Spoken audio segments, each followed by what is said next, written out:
अस्सलाम वालेकुम। रीनल के एमसीक्यूज़ करते हैं। इसमें कुछ ऑप्शंस गलत लगी होती हैं जो मैं स्पॉट कर लूँगी, वो तो मैं बता दूँगी, लेकिन कुछ मिस हो सकती हैं, तो you can always drop those in the comment box. Tram tag appearance किस में होती है? तो इसमें स्ट्रेट अवे आ जाता है कि डबल कंटोर हो या ट्रैम टैग अपीयरेंस हो, वो मेम्ब्रेनो प्रोलिफरेटिव ग्लोमेरुलोनेफ्राइटिस होता है। सेकंड में देखें तो स्टीरॉयड का ट्रीटमेंट का मोस्ट बेनिफिशियल रिस्पॉन्स आता है मिनिमल चेंज डिजीज़ के अंदर। यहाँ पर उन्होंने पूछा हुआ है कि diagnosis findings are consistent with diagnosis of okay. Findings क्या हैं? टाइट माइक्रोस्कोपिक पिक्चर है, shows effacement of food processes या पोडोसाइट्स, ठीक है, तो मिनिमल चेंज के अंदर होता है। हिस्टोलॉजिकली जो रैपिडली प्रोग्रेसिव ग्लोमेरुलोनेफ्राइटिस होता है, इट इज़ कैरेक्टराइज्ड बाय, इसके अंदर क्रीसेंट्स मौजूद होते हैं जो कि इसका प्राइमरी फीचर होते हैं, क्योंकि इसका दूसरा नाम ही क्रीसेंटेरिक है। अच्छा जी, आगे रैपिडली प्रोग्रेसिव जो होता है occurs in which of the following case. Rapidly progressive जो होता है उसको देखें तो वो डिफरेंट डिजीज़ के बाद हो सकता है, जिसमें पोस्ट इन्फेक्शस हो सकता है, एसएलई हो सकता है, गुड्स पास्चर सिंड्रोम और पोलीआर्ट्राइटिस नोडोसा हो सकता है, ठीक है। क्योंकि इसको बेसिकली हम 3 कैटेगरीज़ के अंदर डिवाइड करते हैं ना, कि या तो ये हो सकता है कि एंटी जीबीएम जो कि गुड फास्टर सिंड्रोम हो जाता है, या फिर इम्यून कॉम्प्लेक्स वाला जिसमें एसएलई या पोस्ट इन्फेक्शस आ जाता है और उसके बाद फिर नेक्रोटाइजिंग होता है, जो पॉसी इम्यून जिसे कहते हैं, इसमें पोलीआर्ट्राइटिस नोडोसा आ जाता है। नेक्स्ट क्वेश्चन अगर देखें तो इसके अंदर मेम्ब्रेनो प्रोलिफरेटिव ग्लोमेरुलोनेफ्राइटिस के बारे में पूछा हुआ है, क्या बात ट्रू है? तो माइक्रो ऑर्गेनिज्म इसमें आइसोलेट नहीं, क्या बात ट्रू नहीं है, आइसोलेट नहीं होते। प्रोग्नोसिस जो होता है इसका जनरली पुअर होता है, इसकी टाइप में ज़्यादा कॉमन होती है, और इसमें जो दोनों टाइप्स होती हैं मेसेंजियल और दोनों टाइप्स होती हैं वो मेसेंजियल और एंडोथेलियल सेल्स की प्रोलिफरेशन शो करती हैं। और टाइप 1 जो मेम्ब्रेनो प्रोलिफरेटिव ग्लोमेरुलोनेफ्राइटिस होता है उसकी ट्रैम ट्रैक अपीयरेंस होती है। इसके अंदर बेसिकली 2 टाइप्स होती हैं ना, एक टाइप 1 होती है जिसकी एसोसिएशन होती है विद हेपेटाइटिस बी एंड सी, और टाइप 2 होती है जो कि डेंस डिपॉजिट डिजीज़ जिसे कहते हैं, जिसके अंदर एक नेफ्रेटिक फैक्टर भी मौजूद होता है। यानी इसकी जो पिक्चर होती है it could be some confusing picture जिसके अंदर नेफ्रोटिक और नेफ्रेटिक दोनों के करेक्टर्स पाए जाएँ। एनीवेज अगले सवाल की तरफ चलते हैं। इसमें उन्होंने पूछा हुआ है 7 साल के बच्चे से हाइपरलिपिडीमिया, प्रोटीनूरिया और हाइपरएल्ब्यूमिनुमिया हो रहा है, ठीक है, एल्ब्यूमिनीमिया, ओके। तो इस पहली 3 बातों ने हमें क्या बताया कि इट्स नेफ्रोटिक सिंड्रोम। आगे पढ़ते हैं तो क्या है, एडीमा है पेरिऑर्बिटल और वो फिर रेस्ट ऑफ बॉडी पर स्प्रेड कर रहा है और स्टीरॉइड्स दिए हैं तो डिजीज़ सही हो गई है। तो इसमें क्या होगा, पोडोसाइट्स की इफेसमेंट होगी। इसमें फिर ट्रैम ट्रैक अपीयरेंस का उन्होंने पूछा हुआ है और इलेक्ट्रॉन डेंस डिपोजिशन का पूछा हुआ है कि क्या क्या नज़र उतर आता है। इसमें मेम्ब्रेनो प्रोलिफरेटिव ग्लोमेरुलोनेफ्राइटिस में मेरे सोर्सेज के अकॉर्डिंग आईजीजी भी होता है और C3 भी होता है, ठीक है। और टाइप 2 की बात करें तो उसके अंदर सिर्फ C3 होगा, लेकिन जो इन्होंने बात लिखी हुई है वो पता नहीं क्या कहा हुआ है। नेक्स्ट क्वेश्चन में सिंपली उन्होंने पूछा हुआ है कि nephrotic syndrome is characterised by proteinuria, oedema और हाइपरलिपिडीमिया। 4 साल का बच्चा है, उसमें उन्होंने पूछा हुआ है कि लाइट माइक्रोस्कोपी पर कोई चेंजेस नहीं आए, तो जो मिनिमल चेंज होती है उसमें कोई चेंजेस नहीं होती हैं और उसमें ना इम्यून कॉम्प्लेक्स डिपॉजिट होता है ना कॉम्प्लीमेंट डिपॉजिट होता है। डबल कंटूर या ट्रैम ट्रैक अपीयरेंस किसमें आपको नज़र आती है, मेम्ब्रेनो प्रोलिफरेटिव ग्लोमेरुलोनेफ्राइटिस के अंदर। Deposition of IgG on the glomerular basement membrane can be seen in all except, minimal change के अंदर नहीं होती, ठीक है। All of the following are true about nephrotic syndrome except, nephrotic syndrome में प्रोटीनूरिया भी होता है, हाइपोएल्ब्यूमिया भी होता है और हाइपरटेंशन नहीं होती शुरू में, ठीक है। उसके बाद all of the following are true for MPGN, ये रिपीट है MCQ। In minimal change disease of the kidney principal legion visceral epithelium में होता है। ग्लोमेरुलर डिपॉजिट्स IgG, IgM और C3 ये पोस्ट सेप्रोकोकल के अंदर होते हैं। Nephrotic syndrome is characterised by proteinuria, oedema, hyperlipidaemia. 15 साल का बच्चा है, वो आया है, उसे कोलेस्ट्रॉल लेवल्स उन्होंने बता दिए हैं कि हाई हैं और रिकवरी आफ्टर द स्टीरॉइड्स है, we know what it is.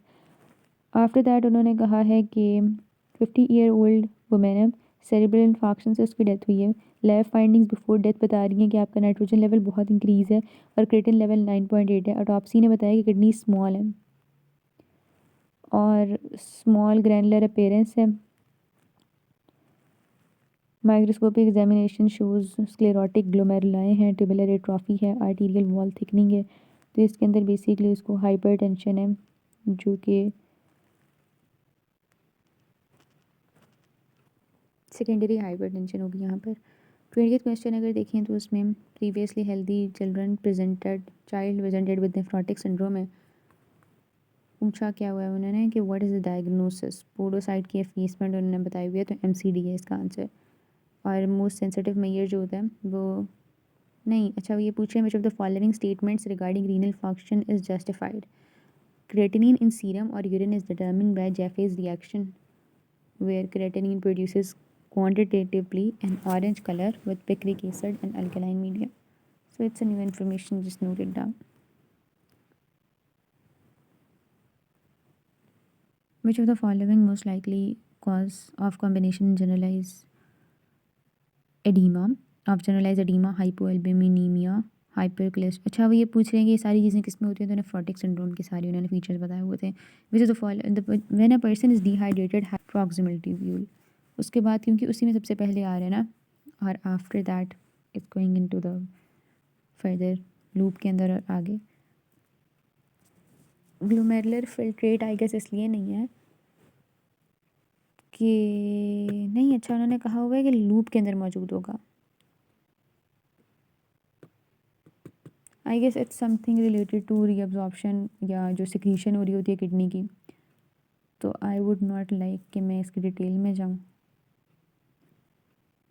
क्योंकि इसका रीनल पैथोलॉजी के साथ इतना भी ख़ास ताल्लुक नहीं है, ये मतलब फिजियोलॉजी का सवाल बन रहा है। बट एनीवेज हम याद रखेंगे कि लूप के अंदर डिहाइड्रेशन में हाइपोटोनिक फ्लूइड होता है।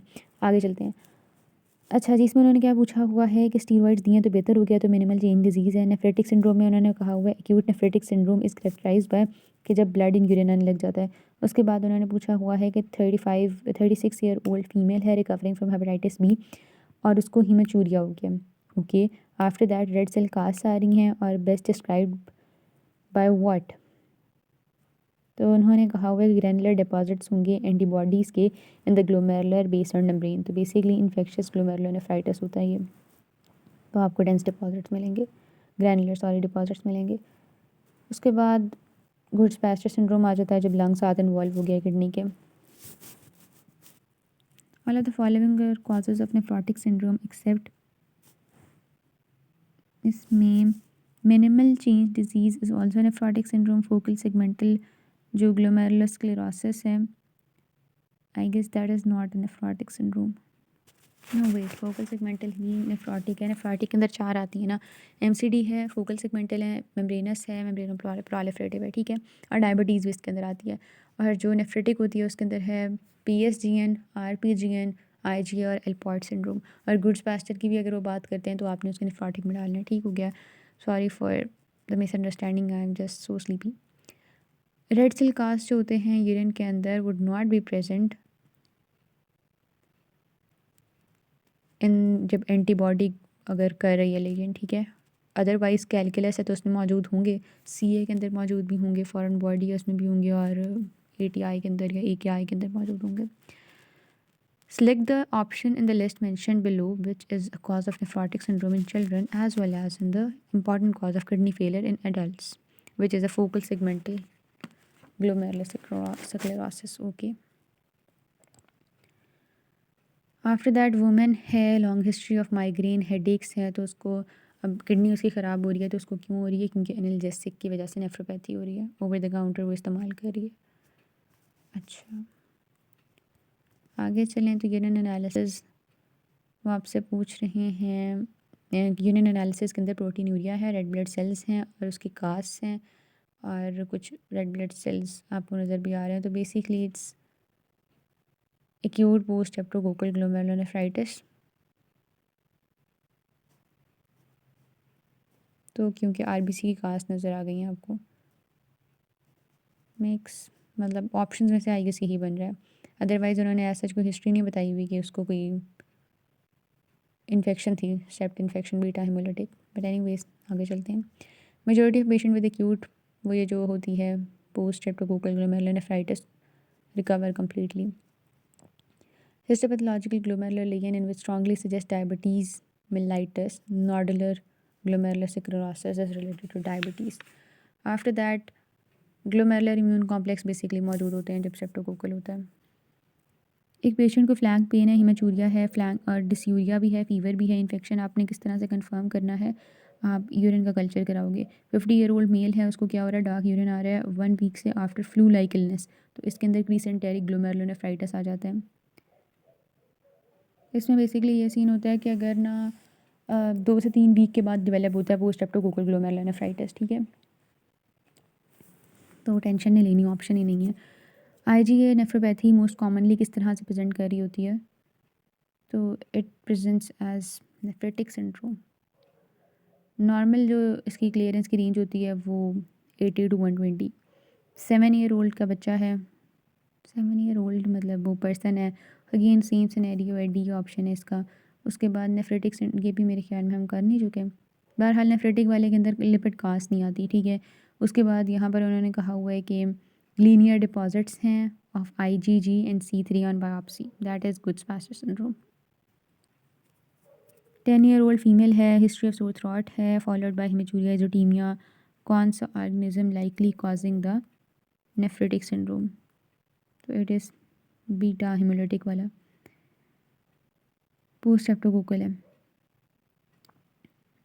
नेक्स्ट क्वेश्चन के अंदर आ जाता है कि आरबीसीज और आरबीसी कास्ट हैं, माइल्ड हियरिंग इम्पेयरमेंट भी और विजुअल इम्पेयरमेंट भी है, तो ये एल्पोर्ट सिंड्रोम आ जाता है।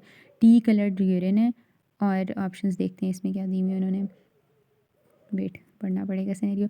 टी कलर्ड यूरिन है, सोर थ्रॉट उससे कुछ हफ्ते मतलब 2 हफ्ते पहले हुआ है। जब 2 हफ्ते पहले उसको सोर थ्रॉट हुआ है तो इसका मतलब कि ये पोस्ट स्ट्रेप्टोकोकल होगा और इसके अंदर इम्यून कॉम्प्लेक्स डिपॉजिट हुए होंगे। उसके बाद है कि अगेन वही बात उन्होंने की हुई है कि IG और C3 along the linear deposits हैं ग्लोमेरुलर बेस्ड मेम्ब्रेन के अलॉन्ग, तो गुड्स-पास्चर सिंड्रोम। इसमें उन्होंने क्या कहा हुआ है कि bilateral sensory neural hearing loss है और कॉर्नियल एरोजन्स भी मौजूद हैं, तो कान का मसला है, आँख का मसला है, किडनी का मसला है, एल्पोर्ट सिंड्रोम है। अच्छा, नेक्स्ट सवाल के अंदर अगर देखें तो क्रीसेंट्स हैं less than 80%,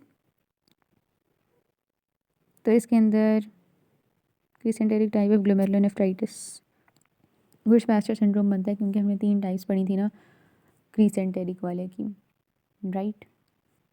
if I am not wrong, crescentic वाले की 3 टाइप्स पढ़ी थी जिसमें 3 तरह से वो हो रहा था, पॉसी इम्यून था और आई डोंट रिमेंबर बाकी 2 राइट नाउ। उसके बाद आता है कि इतना बड़ा सिनेरियो देके उन्होंने हमसे ये पूछा हुआ है कि रीनल बायोप्सी स्पेसिमेन मिला है, which of the following the patient is most likely to show, they are saying कि mesangial IgA staining by immunofluorescence आपको मिलेगी। सिनेरियो को हम थोड़ा सा पढ़ लेते हैं, या बल्कि हम उसको पढ़ लेते हैं डिस्क्रिप्शन को। सीलिक डिजीज़ ऑटोइम्यून डिसऑर्डर होता है स्मॉल इंटेस्टाइन का, और जब स्मॉल इंटेस्टाइन का डिसऑर्डर है तो they are saying that it would be associated with IgA nephropathy, ठीक है। सीलिक डिजीज़ उन्होंने मेंशन किया हुआ है आई गेस क्वेश्चन में, इस तरह का कुछ है, या फिर उन्होंने उसके सिम्टम्स मेंशन किए होंगे, तो IgA के साथ एसोसिएटेड होता है, और IgA में उन्होंने बता दिया हमें कि मेसेंजियल IgA डिपॉजिट हुई होती है, ऑप्शन में बता दिया उन्होंने, ठीक है। पोस्ट इन्फेक्शियस ग्लोमेरुलोनेफ्राइटिस है ये, क्योंकि इसके अंदर सब एपिथेलियल हम्प्स बन रहे हैं, राइट, क्योंकि हम्प्स उसी के अंदर बनते हैं ना, सब एपिथेलियल। उसके बाद पूछा क्या हुआ इस सवाल में, उन्होंने पूछा हुआ क्या चीज़ सही है, IgA nephropathy due to the deposition of IgM।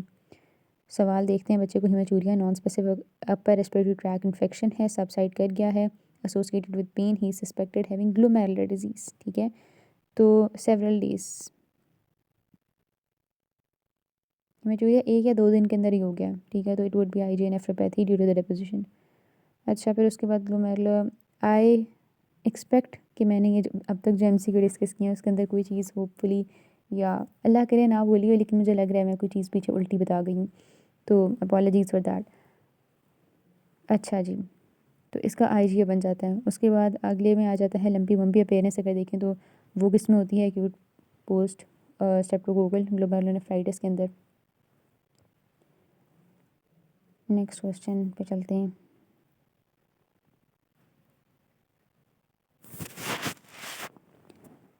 जो ग्लोमेरुलर फिल्ट्रेशन के बैरियर होता है उसके अंदर में केला डेंसा नहीं आता। उसके बाद अगला क्वेश्चन है इटियोलॉजिकल एजेंट जो मोस्ट कॉमनली इन्वॉल्व होता है वो इकोलाई होता है। नेक्स्ट क्वेश्चन है कि जो पेपिलरी नेक्रोसिस होता है किडनी में, वो इन सब चीज़ों की वजह से होता है। आगे उन्होंने पूछा हुआ है कि मॉडरेट सा प्रोटीनूरिया है, blah blah blah, normal protein product of the gene ढूंढो अब इसमें। NPHS2 है, इसका क्या होता है? They are saying it's podosin and I doubt if it's nephrin. Wait a minute. अच्छा अब देखो, नेफ्रिन जो होता है ना, या नेफ्रोसिस्टिन जो है, they are encoded bye NPHP1 या NPHP2 3 4 5 6 11, ठीक है। और नीचे भी अगर उन्होंने देखें तो उन्होंने ये कहा हुआ है कि ये डिफरेंट म्यूटेशंस कॉज करता है। Instruction to the podocin, okay they are talking about podocin. I confuse it with NPHP जो कि दिया हुआ है, कौन सा टॉपिक है, cystic diseases of renal medulla के अंदर, ठीक है।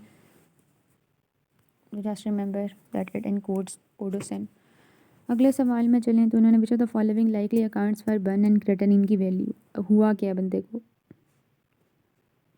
उसको ना बर्न्स हुए हैं बॉडी पर, ठीक है। यहाँ देखते हैं क्या लिखा हुआ है, इन्होंने कहा हुआ है C है, इंक्रीज सिंथेसिस ऑफ यूरिया। इसका ना इंक्रीज सिंथेसिस ऑफ यूरिया कुछ लोगों ने लिखा हुआ है और कुछ लोग ये कहते हैं कि उसकी भाई ब्लड सप्लाई नहीं सही आ रही है। अब यहाँ है ऑप्शन, हाँ रीनल परफ्यूजन वाला। तो अब चैप्टर 4 ने रीनल परफ्यूजन कम लिखा हुआ था, सो भाई मतलब गाइड टू यूएचएस ने यही लिखा हुआ है कि सिंथेसिस ऑफ यूरिया इंक्रीज़ हो रही है। अगले सवाल पे चलते हैं। इसमें वो आपको ये बता रहे हैं कि डायबिटिक नेफ्रोपैथी, रीनल एलोग्राफ्ट और रिजेक्शन, डिसयूरिया, सुप्राप्यूबिक पेन। वो बस मेरे ख्याल में ये बताना चाह रहे हैं कि ना आपको इम्यूनो कॉम्प्रोमाइज़ वाला पर्सन है शायद। आंसर उन्होंने दिया हुआ इसका क्लेमीडिया, ओके। दोबारा सवाल पढ़ते हैं। यूरिन एनालिसिस ने बताया है कि हिमेचूरिया है, और साइटोस्कोपी ने बताया है कि म्यूकोजल प्लैक्स हैं। बायोप्सी ने आपको बताया है कि म्यूकोजल इन्फिल्ट्रेशन है, forming macrophages with PAS positive cytoplasmic granules and small laminated mineralised concretions, okay.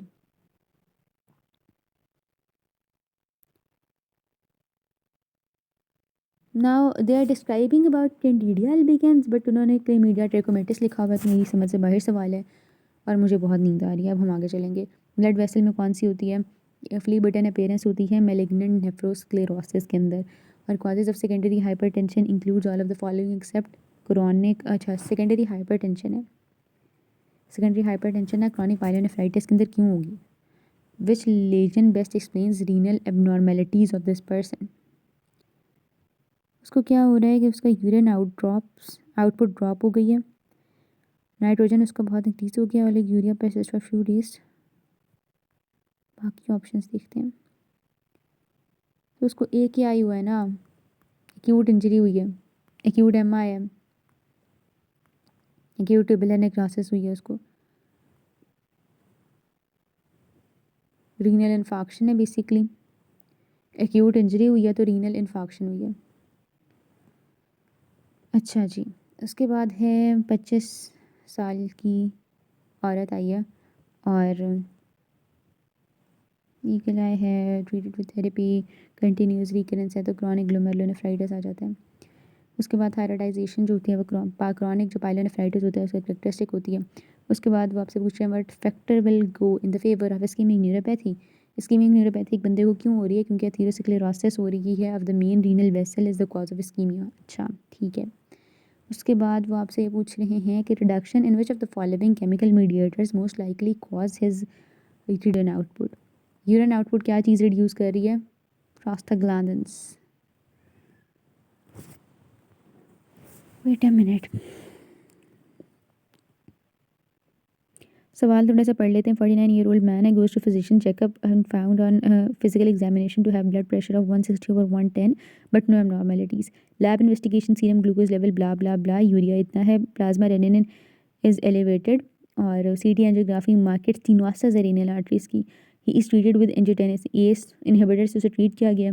उसको हेल्थ केयर ने कहा है कि ब्रूफिन ले लो। कुछ दिनों में क्या हुआ है कि उसकी यूरिन आउटपुट डिक्रीज़ हो गई है, रिडक्शन अब किस वजह से हुई है? अच्छा भाई उसने ले लिया ब्रूफिन, ठीक है।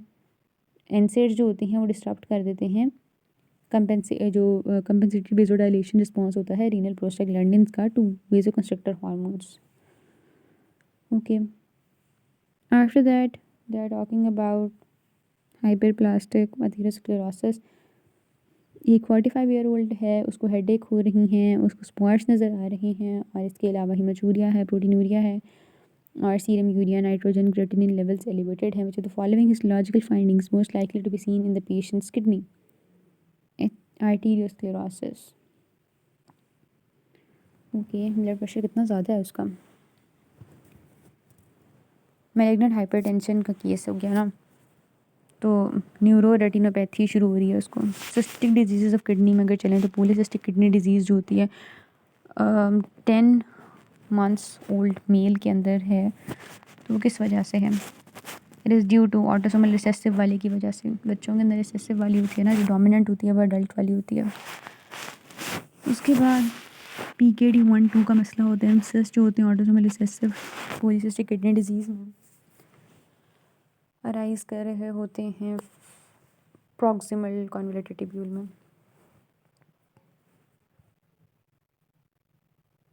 Where is the next question. Adult polycystic kidney disease जो होती है वो पूछ रहे हैं कौन सी स्टेटमेंट गलत है. तो renal involvement is not occasionally unilateral. बाकी डिजीज़ फेमिलियल होती है. डिजीज़ जनरली एसिम्टोमेटिक होती है अनटिल एडल्ट और middle life because less than 10% of the, पता नहीं क्या था, लेस दैन 10% ऑफ ख़राबी हो रही होती है. इस तरह की कोई बात लिखी हुई थी. और इसके अलावा हीमोचूरिया है, हाइपरटेंशन है, palpable abdominal masses are frequent clinical findings and autosomal dominant inheritance है.